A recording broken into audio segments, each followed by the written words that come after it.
Hello students, welcome my channel Mohsin Badayuni.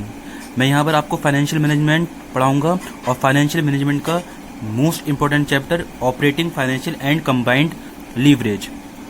कोई भी company अपने लीवरेज के बेस पर अपने रिस्क को, चाहे वो बिजनेस रिस्क हो, चाहे वो फाइनेंशियल रिस्क हो, या दोनों कंबाइंड रिस्क हो, उसको कैलकुलेट करती है।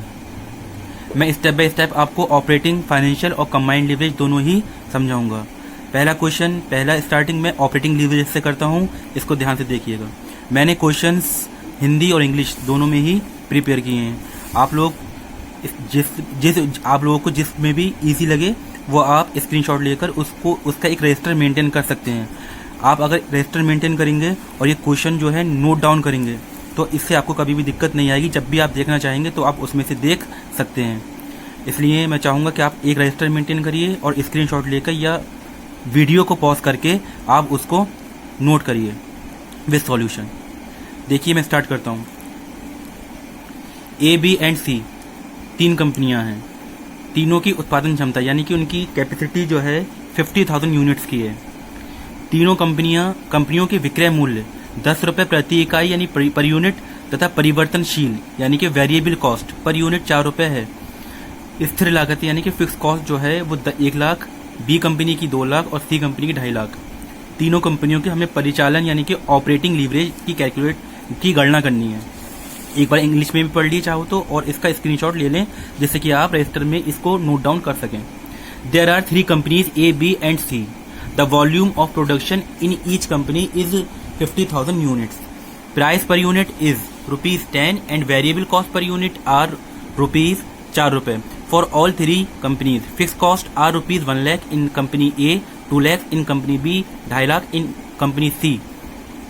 It is assumed that entire output is sold in the market. You are required to find out the degree of operating leverage in each of the companies. चलिए देखते हैं इसका सॉल्यूशन क्या होगा, कैसे होगा।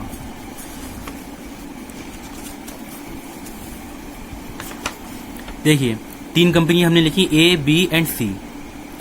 उसके बाद हमने आउटपुट यानी कि यूनिट्स लिखे जो कि क्वेश्चन में ही दे रखे हैं कि 50,000 यूनिट्स बनेंगे, लिख दिए हमने।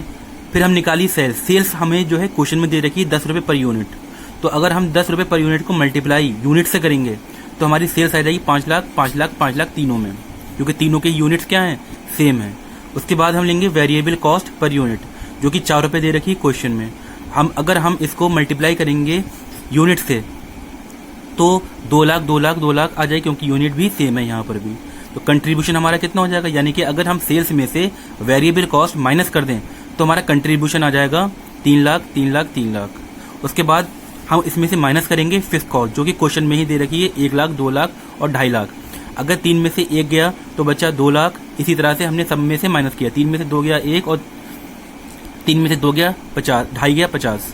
तो ऑपरेटिंग प्रॉफिट हमारा 2 लाख, 1 लाख और 50,000 आ गया। अब हम फार्मूला रखेंगे इसमें, operating leverage equal to contribution upon EBIT। Contribution देखिए 3 लाख, हम अगर कंपनी ए की बात करें तो कंट्रीब्यूशन देखो कंपनी ए का है 3 लाख, ऑपरेटिंग प्रॉफिट है 2 लाख। तो 2 लाख से इस 3 लाख को अगर हम डिवाइड करें तो कितना आएगा, 1.5 टाइम्स। इसी तरह से हमने कंट्रीब्यूशन रखा 3 लाख और इसको डिवाइड किया 1 लाख से, तो ये हमारा हो गया 3 टाइम्स। ठीक वैसे ही 3 lakh divide by 50,000 that is called 6 times. इस तरह से ये हमारा ऑपरेटिंग लीवरेज कैलकुलेट हो गया।